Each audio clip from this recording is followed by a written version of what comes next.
Hey, it's Care. Welcome to my take at the lake. Let's tear up some magazines. One of my favorite things to do on a Sunday morning is bring my coffee out into the living room and tear up / harvest magazines. Ever since I started junk journaling, I started doing that. Then, of course, when I hit on the idea of New Theme Thursdays, I started doing that even more. And this video is all about how I used to harvest magazines versus how I harvest magazines now. Before, I would just flip through every magazine that I had, and I got my magazines because I know somebody will ask, where do you get the magazines?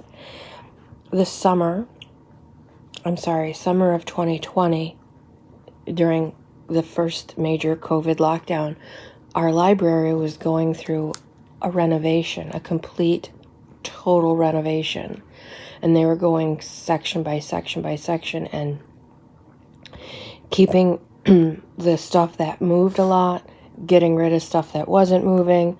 And like you do when you move or remodel, you purge.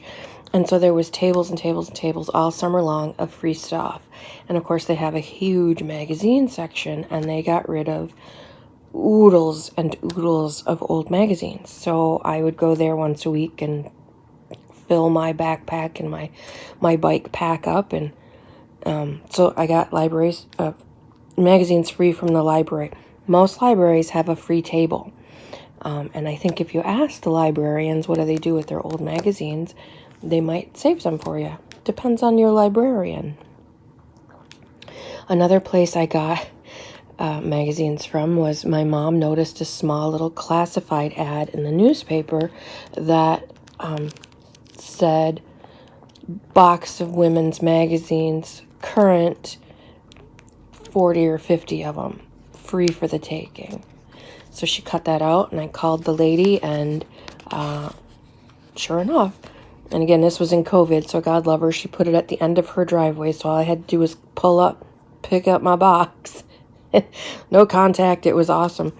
So I got about 50 magazines, and the ones at the library, I picked out things that I wouldn't have. Like, there's a magazine in Florida called Guns and Gardens. Who'd have thunk it? It's just for Florida people, and it's super heavy duty, major thick pages. Like, this is for people with lots and lots and lots of money. I'll bet it's $25 an issue. I mean, it's ridiculous. I got science magazines, magazines that you just don't come by on your own. So I was lucky in that. The lady that gave me the box of, it was all, like she said, women's magazine, like AARP, Women's Day, Better Homes and Gardens, those kinds of things. I should be harvesting, but I can't seem to harvest and talk at the same time. Also, again, ask your friends and family. A lot of people, they buy magazines and they hate to throw them out because they're like new, so they probably got a stack somewhere. And watch for sales. Last year, I got an offer. I was Googling something, looking up a health question or something, and I got a pop-up that said, Shape and Health magazine for $12 for a year's subscription of both. And I filled out the little thing, and I paid me $12. And for that $12, not only did I get Shape magazine and Health magazine, I also got Eating Well magazine for a year. All 3 magazines for a year for $12. So I got to read it. I found a lot of new recipes, and then I had all these magazines for my junk journaling. So they're really not that hard to come by. Also, hospitals. I know now's not a time you want to be around hospitals and germs, but if you're at a doctor's office already, certainly don't go there for magazines, but ask them if they have any they'd like to get rid of. They almost always do. Or if you know someone who works at a dentist office, hairstylists, they often have loads of magazines. doctor's, dentist office, hospital offices, and waiting rooms. There's loads of them. Our hospital has a free book table as well. Right in the entryway, they put all kinds of, it's like a book exchange, and there's always magazines on there too. So there's lots and lots of places to get magazines. Anyway, so the old way that I would harvest magazines is to just go through and pull out anything that I liked, anything that struck me, because that's how I used to do collage when I taught collage in community ed classes, or in art classes. I would take just stacks of a wide variety of magazines, and I would hand them out so that I knew that each person would have different, they wouldn't all be health and fitness. They'd have money and health and traditional home and architectural digest and travel. So they had a mix of things to choose from. And I would tell them, just whatever strikes you, tear it out and we'll deal with it later. That's how I've always done it. Well, the problem with that in junk journaling in my world is that at the end, I would have a stack of all kinds of things. Dog-related, things related to my 40 themes. Oh, that'll go with this theme. Oh, that'll go with this theme. And then at the end of that little harvest session, usually by then I'd have to move on. It's time to get busy, whatever. And I would do that a couple times in a row, and I would have this ungodly stack of stuff that needed then to be sorted. And I was spending hours sorting through what felt like minutia, just rehandling these thousands and thousands of little pictures. It seemed like that's all I was ever doing. So I've changed my habit to what I'm doing today. I have a project in mind. I want to do a few glue book pages of just purple food. Red onions, red cabbage, turnips, I think, are kind of purpley, beets, just purple food. I don't know why, but that's what I want to focus on. But here we have dog stuff, and we love our beds. We have some of these beds, and we love, love, love these beds. This is all about dog stuff. Now, the old way, I would tear it out and put it in my dog thing. The new way is I'm just gonna fold over this other page, which has some really cool texture. I will use that too. I love that texture of, I think it looks like wood, but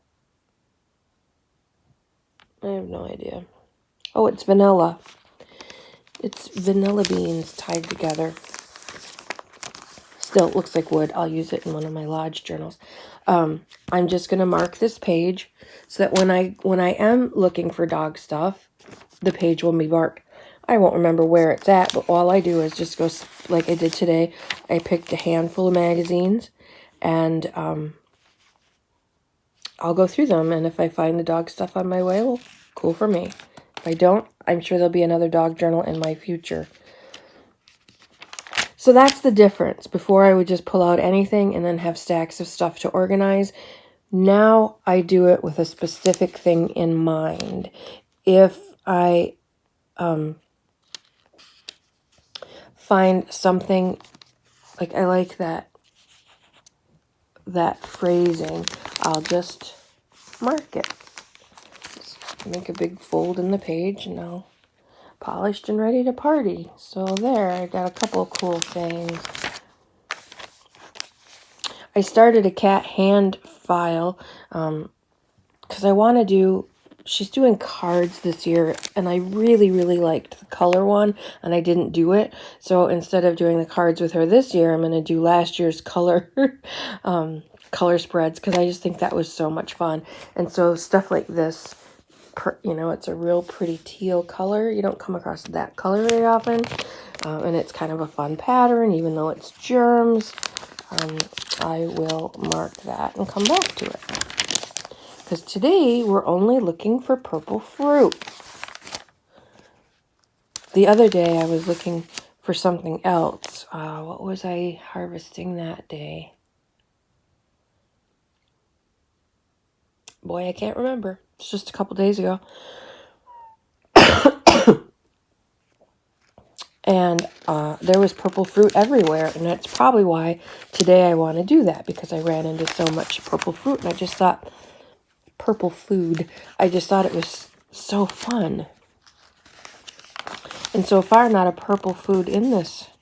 Of course, this is December, I think. Wasn't it? Yeah, December, Christmas. So, you know, it's not really fruit and veggie season necessarily. But it is somewhere. I mean, California has stuff growing all the time. But so far, just holiday food. No purple food. Anyway, that is my different way to harvest magazines. And I guess if you're new to junk journaling, beware of it taking over. I'm doing a series. I've been filming all these little clips, and I think I'm gonna string them all together in sort of an expose of what they don't tell you about junk journaling. It's worth it. It's still so worth it. Here's a cool pattern for my cat hand file, my cat hand type projects. Oh, what's this? Cranberry. Cranberries don't count for purple food. Beware, junk journal, expose, yada, yada, yada. That's coming eventually, too. I've been filming it for little bits of it for about a year. so it might be a little lengthy little video. And I think it'll be kind of fun, because I think everyone can probably relate to it. We'll see. Two entertaining experts. They just entertain every day. That's what they do. Anyway, I'm off to harvest my magazines and look for purple food and enjoy my cup of coffee and the company of beautiful Bostons. I hope that... Oh, what's that? Root vegetables. Those look purple. So now I have to go tear something up. Hope you're having a wonderful crafty day. And if it's Sunday where you are, if you get to lounge around, relax a little bit and enjoy it. We're just going to hang out and sort of take the day off today. You take care. Matega the lake. Out for now.